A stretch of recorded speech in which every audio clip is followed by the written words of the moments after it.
To order, if you would, please join me in the pledge. I pledge allegiance to the flag of the United States of America and to the republic for which it stands, one nation, under God, indivisible, with liberty and justice for all.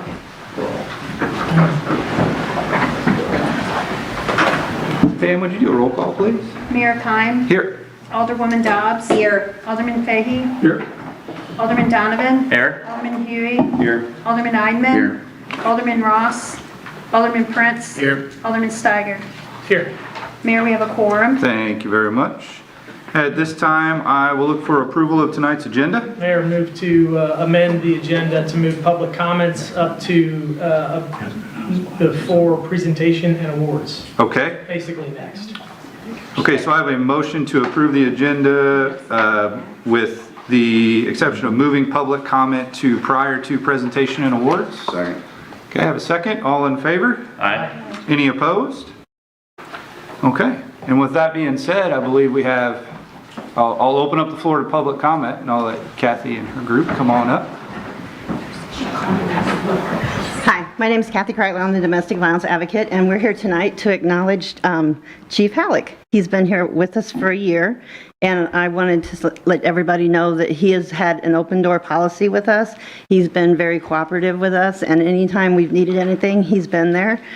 His officers have been very cooperative with us, and they've interacted with us quite a bit. They've come to our meetings and helped us with anything we've needed, and so we really appreciate that. He opens his lobby up to us after hours for crisis that we might need a place to talk to people at. He has a bulletin board in there where we can interact and have like resources up on and everything. So we just wanted to thank him for what he's doing. I've got some of my girls here tonight to acknowledge him and thank him for what he's been doing for the community. You're here. Wonderful. So, Yeah. Well done, Chief. Yeah. Good job, Chief. yeah, so thank you. And your officers, of course, because they've come to our meetings before. Yes, they have. And we do a topic. I basically brought up the Southeast Missouri, the Safe House of Southeast Missouri's program to St. Genevieve, and they do a topic at their meeting, and then they talk about the topic and how it pertains to their life and how they can use that topic until next week's meeting. We have a weekly meeting, and whenever a few times when the topic really pertains to what they're doing and they want the officers to understand how, so they can see it with other people, the officers have come and the girls have explained how that works and everything in their lives and how it actually looks. So it's been really beneficial, but because of his leadership, the officers have really been able to take that into consideration. So we want to thank him for that. Wonderful. Okay, that's what Kathy, what's your biggest goal for 2026? What do we need to help you in domestic violence? We're going to get a board. Well, I have a board together. So we're going to hopefully become independent. Well, we will become independent. And get a shelter and get a program, a board of directors. Is it getting a shelter in town? Is that? That will be up to the board. What domestic violence looks like at that point will be up to the board. Gotcha. Right. Yeah, but there is a need, and when I don't have a lot of clients, but the clients I have keep me very busy, and I do make a difference. Do I make a difference? Yes. No, do you want to say anything? No. Anyway, I do make a difference. It's hard for them, but our meetings are sometimes shaking and crying and working. It's not holding hands and singing Kumbaya. They do work and learn quite a bit. It's not an easy meeting sometimes. So, but it is making a difference in their lives. Yes, Okay. Thank you guys. But thank you so much. Thank you. Any other public comment at this time? Okay. If not, we do have a personal appearance tonight. We have Kenny Steiger, the fire chief of the St. Genevieve City Fire District. Come and chat with us. Welcome, Chief. Good evening, everyone. I have to admit, after 40 years on the department and 11 years as chief, it seems strange to come in here and talk as a guest. I gave a packet to Pam and she passed it out to you guys just to bring you up to date on some things. We ran 286 calls total this year, which is up from our all-time high. And we responded to 82 calls as a fire district after we made the separation. And so far this year, we've already run 12 calls in the month of January. Since we separated, we have also added 2 people, so now we're only down 1 person. We've got a staff of 27 now of the 29 that we had before. We're up to 87 Knox boxes that have been approved in the city. Still got a few of them that need to be installed. I can tell you it's been a lot of work switching over. We had to get all new vendors, new tax exempt statuses, working on all the insurance and everything. Some of our insurance policies like workman's comp is tied to the city, so I've been getting all that stuff straightened out. We are slowly adopting ordinances and things, resolutions to make the place operate out there. Some of which I've talked to Dave a little bit about. You guys are going to be going through and revamping some of the city ordinances that deal with fire department and fire chief. So we're going to be talking back and forth on that. As we promised, whenever we talked about getting the funds from the city, we do have a bid accepted for concrete repair out there. So we're getting ready to start on the sidewalks around the firehouse as we promised. December, the board approved a budget, and for 2026 we're getting 3/4 of a year worth of income, and we anticipate that budget being about $550,000. And of that budget, we decided to start with $150,000 right off the top for big truck replacement, which is one of the things we sold the district on, and also $50,000 for small trucks. So that'll give us a new smaller vehicle every couple of years too. And the board saw how involved it's been switching it over, and they've decided to bring me from part-time up to full-time. So for the time being, Monday through Friday, there'll be somebody staffing the firehouse every day, unless I'm out getting supplies or taking some kind of training or education or something like that. Some goals we're working on right now is trying to set up a 10-year plan on things we want to get accomplished over the next 10 years. We're going to continue to add resolutions and ordinances, and I have to develop a new policy manual since we're no longer part of the city. Our budget for 2027, we anticipate being around $800,000. And right now my goal would be, and it's strictly up to the board, to maybe add a person or 2 as a full-time firefighter out there. So that would give us a fully staffed truck Monday through Friday during the day, which would definitely help with ISO.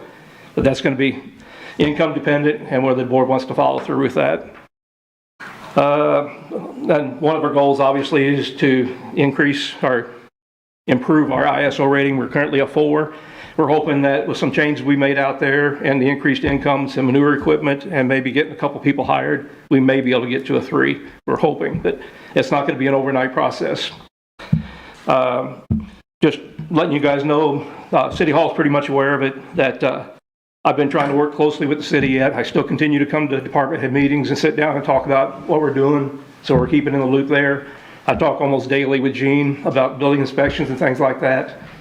And our goal is to continue working closely with the city. We're not going to forget where we came from, and we're definitely going to build on what you guys have started. And basically on behalf of the district, we'd like to thank the city for all the support they've given us since 1894 when we started, especially during the last couple of years where we've worked on the fire district. You guys have been a big help to us, and that's a big part of the reason why we are where we're at. And just to remind you guys, you're always welcome to come out there and visit anytime, especially now that I'll be down there Monday through Friday. Anytime during the day, you're welcome to stop by and we can talk about whatever. I'd open up to any questions. Well, how has it changed with this new arrangement? Are you on calls that are going outside of the city all the time? You're spending more time out in the county or something? No, not really. The overall goal is nothing should be different for the people we serve. We're still doing the same amount of calls. We're still doing the same responses with the same people. The only thing that's really changed by doing the fire district is now a more secure, larger funding source that's helping support us a little bit. Not that you guys weren't doing it, but support us a little bit more efficiently, give us some more to work on for future. As far as the day-to-day operations, nothing's really changed. That one, you said that 3/4 amount of the budget, is that just something that the state holds back on the first year, or? Well, that was because we were elected in April. So because we were only elected in April, incorporated in April, we could only draw taxes for the last 3/4 of the year. So in 27, we will pull taxes for an entire year. We anticipate that being about $800,000 at current levels. And if the city grows, then obviously our income will grow a little bit too.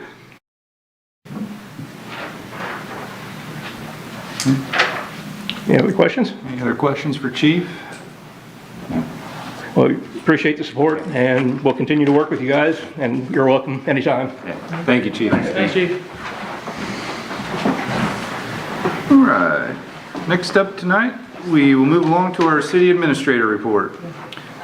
You have the report there. I just want to point out a few of them. Number one, filing for the April election ended on December 30th. Candidates who filed were Patrick Fahey, Alderman Ward 1, Bob Donovan, Alderman Ward 2, Jeff Eidman, Alderman Ward 3, and Joe Prince, Alderman Ward 4. The municipal election, even though we only have one candidate per race, we still have to hold an election, and that will be April 7th, 2026. Number two, all three Prop S FY25 street projects are now substantially complete. We are awaiting final pay requests from the concrete and asphalt projects, but they are complete. Number four, the St. Mary's Sidewalk Improvement TAP project began this week, though they are moving relatively quickly. They've poured concrete the past 2 days. We did encounter a small problem with mailboxes, so we are going to move mailboxes to the other side of the street for this project, and I've already talked to the homeowners involved.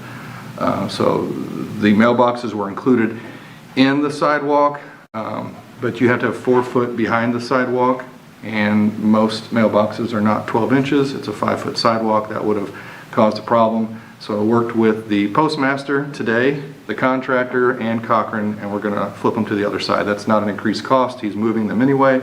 He's just going to move them to the other side. I was going to skip down to number 7. Cochran is working to have the suggested point-based improvements to us by the end of January. McBride and the affected residents, the 2 residents that have come to meetings, I've talked with all 3 of them. As soon as we have something to discuss, I'm sure those residents will want to come to a work session, and they're aware that we'll have them in when we're ready. They can come anytime, but when we're ready to discuss that plan. And just FYI, City Hall will be closed on Monday, January 19th for MLK Junior Day. That's all I have for that. Questions? Okay. Thank you, David. We'll start. Yeah, we'll just keep it here for you, and we'll get a community development update. You've got that report in front of you. Under historic preservation, the commission met December 15th. I wanted to point out that the annual certified local government report was delivered. That has to go to SHPO every year. That's what qualifies us for historic preservation grants. The 2024 grant that we've been going through, there'll be a public meeting on the 27th, tentatively on the 27th of January, 5 to 6 here. You have a draft copy of that at your seat if you'd like to attend. They'll discuss what properties will be included in that mobile walking app. I also wanted to recognize Bill Hart. Bill Hart was a member of our Heritage Commission for the past 3 years. He was also the former Executive Director of Missouri Preservation from 2014 to 2020, Executive Director of the Perry County Historic Society, and current President of the Foundation for Restoration. Bill passed away in the few days after Christmas, so he will be sorely missed on that commission. You have the building department numbers there. Down under city county cooperation, the first one there is the tourism economic development. The last point on their county plans to place lodging tax on April ballot. I wanted to let you know they have submitted that for the ballot for April. Typically each year they give us $5,000 towards economic development or welcome center. They're going to keep that $5,000 as our contribution to the approximately $15,000 it will cost to put that on the ballot. And then we hope to work with them to use those funds. Aaron has given them a presentation. I think he's talked to you all also that he can double some of that money with grants, state grants. So he's also delivered that to Corey Ford, one of the commissioners, and I think they're going to be on board with that, but more to come. Not much on the back page. Just want to point out under the floodplain management it says the ferry is closed, but the ferry will reopen tomorrow morning actually. The river depth at Chester is up to 3 foot, so they're going to open tomorrow morning. That's really all I have. Dave, under special use permits and stuff, one of the things I think we need to consider and stuff is when some of these driveways get cut in across residential property, mainly commercial, now we don't require them to have a special use permit to do that, but that seems to me like that would be something to talk about, or, that is kind of a big deal, to some people and stuff, to cut a driveway across residential property, especially it accesses our city streets and stuff then, but do you think that would be something to look into further, to have a special use permit to do that? I mean, we haven't required it in the past, to my knowledge. And the one that I think you're referring to bought a piece of property and then used it for a driveway. I know it's zoned residential, but it was a driveway. So we talked about that. It wasn't breaking any sort of zoning rule, but we can certainly, we always talk with developers when they want to do something like that. Yeah, actually there was two. There was one up off of Lane and one off of Market. Oh, I'm thinking that one was done on and Market. stuff. And that's why I'm asking, because some of the people who were paid were okay, but some of the people who weren't paid were not okay. Yeah, I wouldn't know anything about that. That would be Right. between the developer and those property owners. But I think it's something we should consider in the past. That seems to be a worthy cause for a special use permit. Okay. It really wouldn't be a special use permit, it would be permitting driveways. I mean, I don't think we have a permitting process, so you can set up a permitting system for driveways, and you don't require them to be paved. I don't think we have a requirement that driveways be paved. So that's the mechanism. It wouldn't be a special use permit, because almost any use could involve a driveway. So I would think it'd be more, if you wanted to regulate construction of driveways, would probably be a better approach if you wanted to do When that. we get a community development administrator hired, I can certainly give them a few months, but bring that up and see if we can talk about it some more. Right. Okay. So I think it'd be, That particular one, is the driveway its own piece of property aside from both houses, or do they own the house too? I think the owners of the property also own one of the houses next door, but the driveway is on its own piece of property. Okay, well, isn't there an ordinance that says only so much of it can be finished as far as flat work goes? There can only be so much flat work per... There's an zoning ordinance that says only so much of it can be covered, but the rock wouldn't. The driveway wouldn't. A paved driveway would, but a gravel driveway would not, right? In some instances, yep. I wasn't necessarily referring to paved, just a driveway period, because these two particular ones are both gravel. Yeah. We'll talk about it again Right. with the new administrator. Okay. Any other questions regarding the community development report? Okay. And then next up tonight, we have our tourism director, Aaron Smith.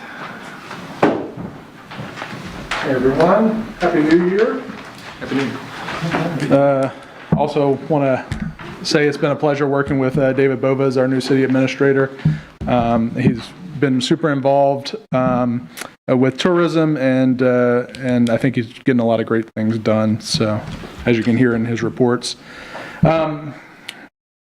As you know, I've been trying to get us some good data to judge the health of tourism, and you've given me the ability to get Placer AI, which we can get some really good stuff off of. But we get data from not just Placer AI, but the digital ads that we put out, and also our website traffic. But I've been trying to find ways to do some math to create some numbers that really show, are we getting feet on the street, or are we getting people at least more interested in visiting. So I've come up with 4 different things that, a lot of these things that when you look through it, these numbers are just going to be sort of year-over-year benchmarks that we look at. If things are increasing or things are going down, then we're looking good. Yeah, I'll kind of go through just the the categories that we're looking at and what they mean, and then if you have any questions for those numbers. Destination performance, this is what we get from Placer AI, so total visits. We actually ended up 6% on the year, so we went from 335,700 visits, and this is geofence to our downtown, by the way. 335,000 visits to our downtown, up to 356,000, so up 21,000 visits. That's feet on the ground, that's not, That's feet on the ground, yeah. I mean, not a website, is it? not a way. I know 356,000 visits. So we've had a total number of 85,000 visitors, but these are visits. These are people that have, kept coming back to our downtown, and a lot of it is from the broader county, Perry County, St. Francis, Festus, St. Louis, all of those places. But yeah, 356,000 visits. I know it sounds like a lot, but even when I look at our website, that seems like a lot too. So I wonder what the driver's license office is going to do to your numbers next year now that we have a full-time driver's license downtown. I'm sure that's going to maybe dilute. Yeah. I mean, and what's interesting too is like, where do I geofence and how do I, so I think downtown, we're the most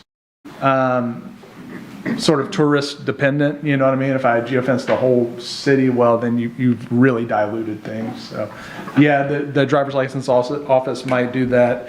I'm sure the restaurants for a certain way, but these are things again, how do we get better numbers? So what was really great, so we actually went down 10,000 visitors this year, but we have more visits. So we went up pretty significantly in visits. So a lot of this stuff is, like I said, going to be baseline. So the kind of visits per visitor, 4.19 visits per visitor, I'd like to see that go up to 4.5, stuff like that. And then another thing will be that share. We're doing a lot of promotion in places like Kansas City, Chicago, Nashville. They make up a very small percentage of our visitation right now because we haven't been promoting there very long.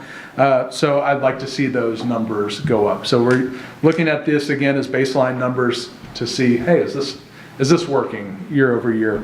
Just so I have this right, we went down in total visitors, people who came into town. We went down 10,000 people almost.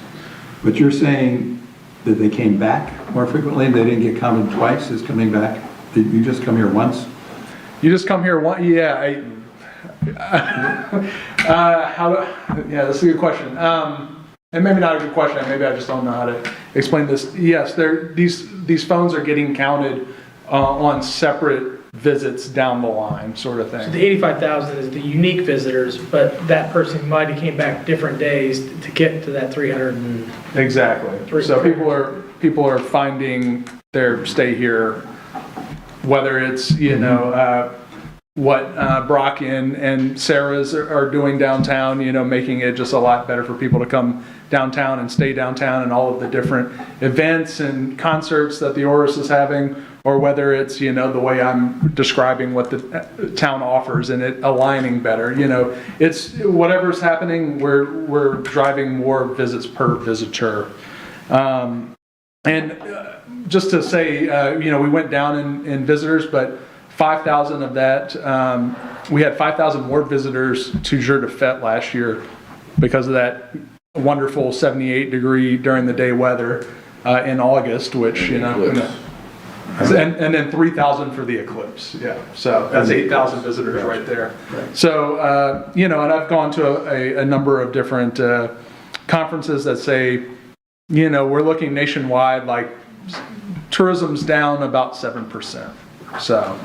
But I think with, I think St. John just hasn't had the kind of like brand exposure that other places have. So just the fact that we have stuff out there is promoting visits, and I think it's working. So another thing that I'm going to look at year over year, and this is something we get from Placer AI too, is visitor quality and economic potential. So something that's interesting that I looked at is, according to our Placer AI data, we get a lot of visitors that don't seem to have a ton of disposable income. And so I'd like to see that go up. Actually, that baseline, that national average is 22 to 24% of your visitors should have a household income above $100,000. Ours is 12%, so almost half that. So I'd like to see that number go up to 14, 15%. Where do we get that number? Do you shake them down as they come into town to see their income? So I'll tell you, through Placer AI, they have, it's a credit Experian, they're a credit company. And I guess through the phone data, they're able to kind of break these down. So Experian does all of these different psychographics, demographics on people, and it breaks them down to, they have different names for them. So pastoral pride, booming with confidence, golden age guardians, all these different names, and gives you the age range for these folks and the household income and how big their household is. So just walking into downtown with your cell phone provides Placer AI a lot of data that you can then use to kind of help map how you're trying to. Yeah, it's really invaluable once you start getting into that stuff, and hopefully the new community Big Brother development knows a lot about you. Yeah, well, and the fact that now you can also pay directly with your phone places too. You ever do that? That's pretty wild. But yeah, and a lot of people do that as well. So. I do. And this doesn't sample every phone in town. Percentage? It's 8% of phones can be traced. So they do extrapolate the data. Yeah. So, but we've taken head counts at the French Heritage Festival, at the Deja Vu Spirit Union, things like that, and it's really spot on. Except it does not track children, which is great. So we found that is one thing that you can't, if you had way more children involved in the festival, your numbers are going to be a little skewed there. But basically, Just because they're not carrying a phone. probably just because they're not carrying a phone, honestly. Yeah, which is, again, yeah. Well, yeah, so if you want to divest from that, I understand, but I think it's given us some good numbers, and we're using it for good. So anyways, through looking at these numbers, I've been able to come up with a visitor quality index, basically just a number that we're going to kind of see if that's going up year over year. So you'd be happier with fewer visitors if they were the right kind of visitors. They were more in the had money to spend category. I wouldn't say that. I mean, I do think there, like I've said from the beginning, I think I live here. I don't want to see the small town wonderful aspect of this place change. So I think that is within my messaging. I am going to keep it to where we're going to target those folks, but also I think if Saturday was bustling like a Kimmswick on a festival day or a St. Charles on any Saturday, hey, I think everybody would be happy with that. But then again, what does that bring? Congested downtown. There's a lot of things that I guess I'm planting a lot of different seeds, and we'll see what sprouts, and we'll go with that. But and also, you have things that I can't help, but that are awesome with Brock taking over Audubon's and with Sarah's changing hands to the Monias. They're bringing a lot of people to that corner of town, and you get there on the weekends and you go, oh wow, this kind of looks like a little St. Charles, and what is St. Charles but 6 Audubon's and 6 Sarah's ice creams, just spread across their downtown. So again, I don't think I'm looking for any one thing, but being selfish, I don't want to see that small town charm go away. So if we could do more with less, I think that's great. And I think it's something to track. The other thing, trip intent and conversion proxies. So we're driving people to the website. What does that mean? How can we tell if people are, really just coming to the website to waste time? Or are they really trying to, find a way to book things? Are they really looking for things in town? And how we're going to track that is through engaged sessions. And so an engaged session is when someone gets on and they click on more than one page, you know? So you want the amount of pages that they click per session to go up. You want, well, and we have an insanely high engagement rate. So I think if we just hold steady there, that's fine. But we want to see, and again, I want our website to convert. So I want somebody to come to our website, and if they find what they're looking for, they go to that page, they book their stay. You know, if they get on and they find Charlottesville Brewery and that's what they wanted, and they click it and they're on the page for 15 seconds, that's fine with me. I just want to see conversions. And so soft conversions is what we're looking for. So people who clicked on plan your trip, event page views, lodging businesses, people who clicked on those business, and then directions and like ferry related page views. I think those are soft conversions. And we had 130,000 of those this year. So I think you can kind of see where maybe why we were up visits. You know, people were either had a better time on our website finding things. I think people being able to find things before they come to town, you know, not getting here and scrambling to find something to do, but they have a place online where they can look and they can find, oh yeah, we need to stack that onto our visit. I think that'll drive people staying here longer, maybe staying overnight.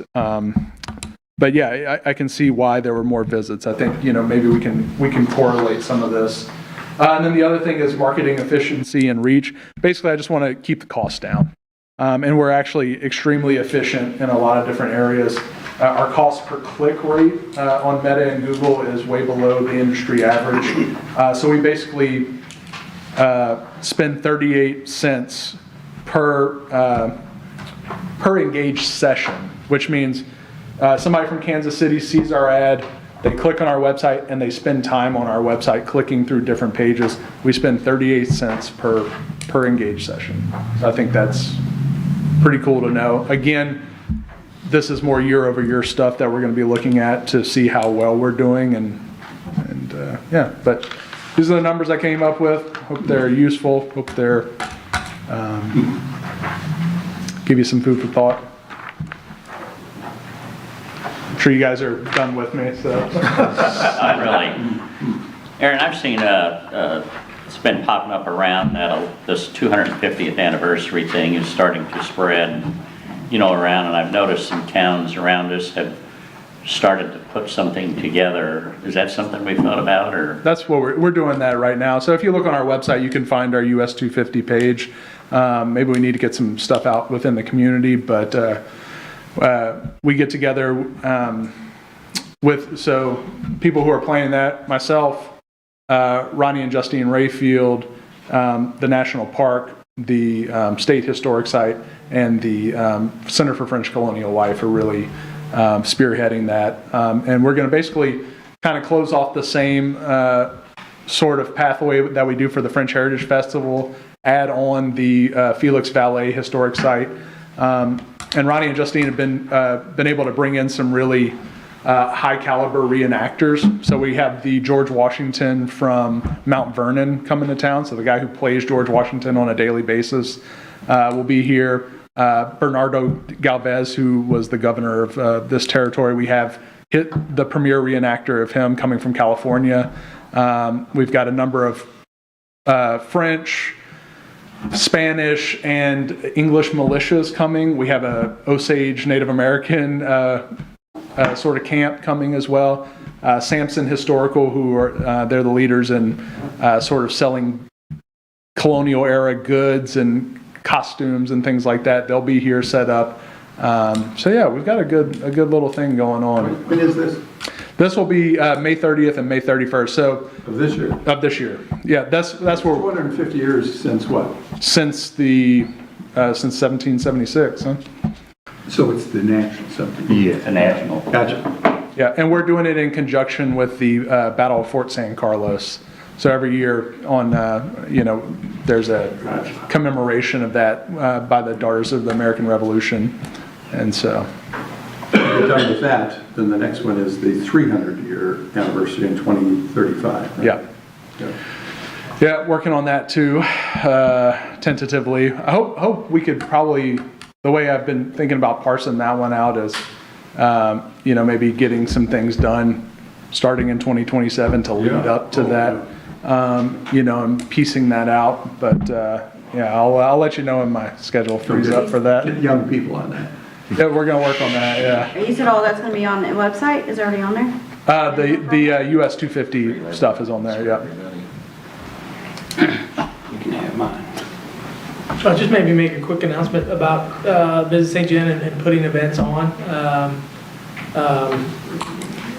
Yeah, Community organization that wants to put something on the community calendar. Yeah, so this is, I've sent out an email about this in the past, but we have a plugin on our website through a company called Occasion Genius, where you can actually submit your event, and that way it's not controlled by the tourism department, and you're in a backlog. You can actually get on and submit that yourself.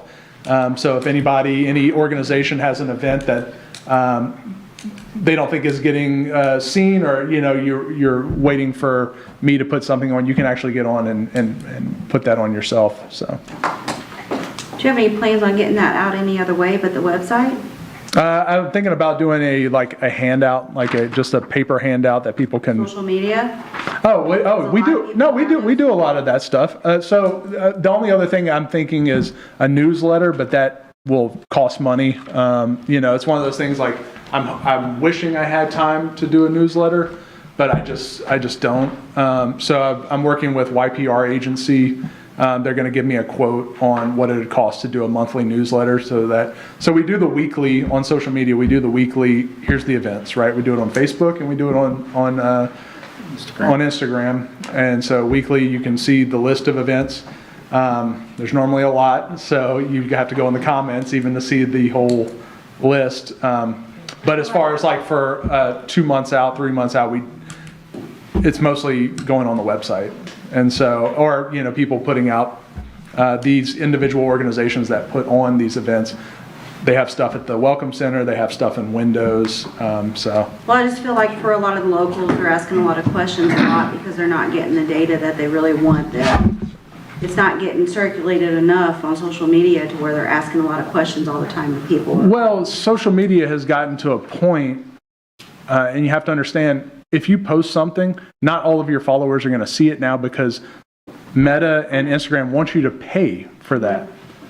So I don't know. We can't pay for every single organization's post to be circulated. I circulate if I see something, I circulate it. But other than that, I don't know. You know what I mean? Unless those organizations put money behind it. I can help circulate it.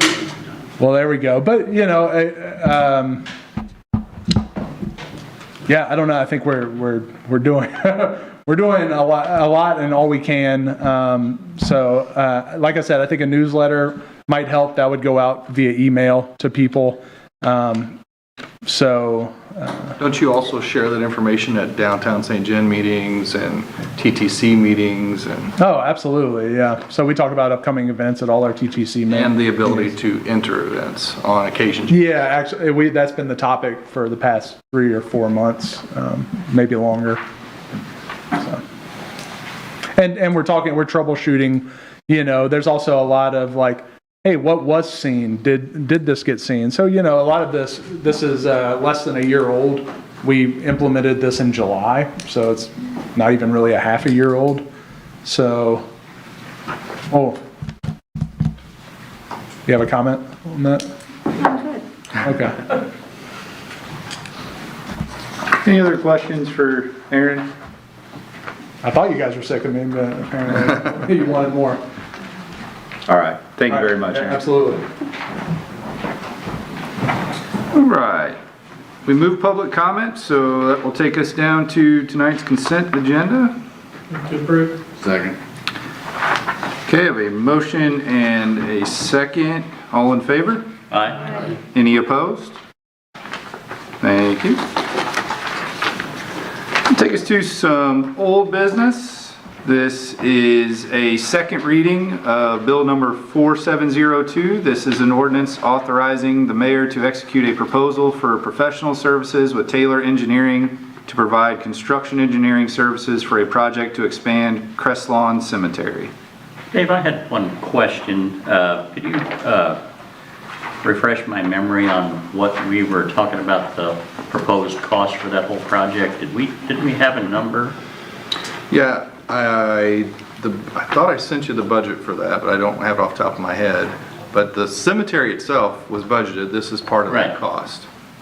Right, I mean, I realize the engineering costs, we've got here and stuff, but the overall cost of the project to bring it up to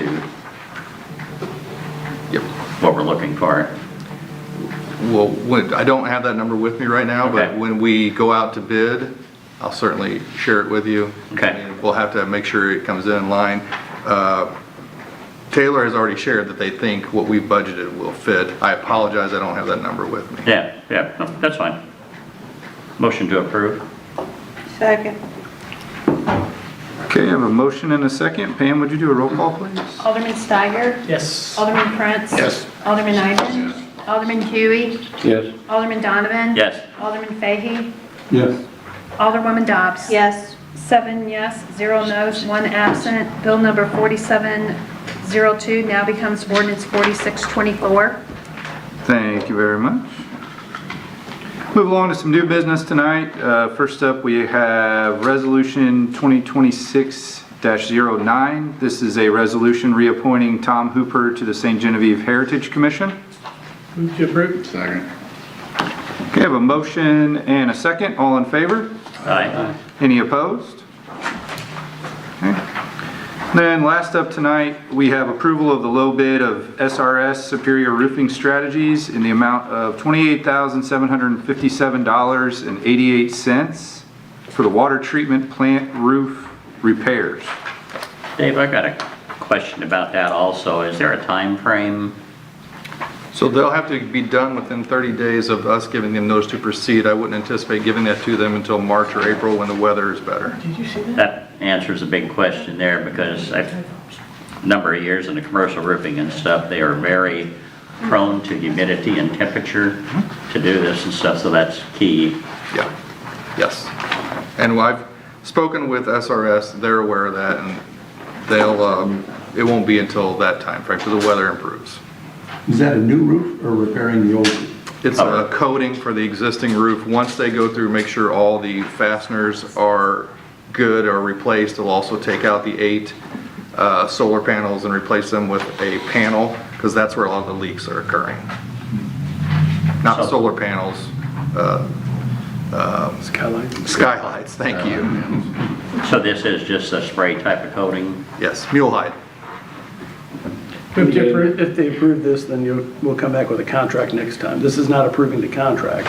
Right. Correct, this is just approving the acceptance of the bid. Move to approve. Second. Okay, I do have a motion and a second. Alderman Huey. I have a question. Yes, sir. This system you're using, is that the same system that they use on, to salvage standing seam? Yes. That's the same system? That's one of them. One of them? It's the same one that, several roofs around town have gotten to salvage standing seam. Right, 'cause I'm curious about that, because I want to do it at the flower shop. Yeah. Okay, thank you. You're welcome. Okay, I think there's a motion and a second out there. All in favor? Aye. Any opposed? Okay. That concludes our business in the agenda tonight. Is there anything else that the board would like to discuss at this time? Do we have official, or do we have a new city administrator? We do. Okay. We do. We have degrees conferred. Degrees conferred. Yeah, and we do have, I didn't pass that along to everybody, but Dave did send me his degree confirmation, so we do have that. I can distribute it out to the board if you guys would like to see it, but You should be proud of that, Dave. The governor of Missouri could not get your job sitting here. there you go. I am proud of it. It took me 30 years to get. So. My daughter's got it much faster. But you still got it. I did get it. But you're here. Congratulations, Dave. Thank you. Anything else to discuss right now? Well, welcome you all back from the holidays and New Year. Thanks for being here tonight. like forever. Exactly. It was quite a while. Well, we'll be back on schedule now, and I'll see you all in a couple weeks. We will go ahead and adjourn. Forgot what time it was. You pass that tomorrow.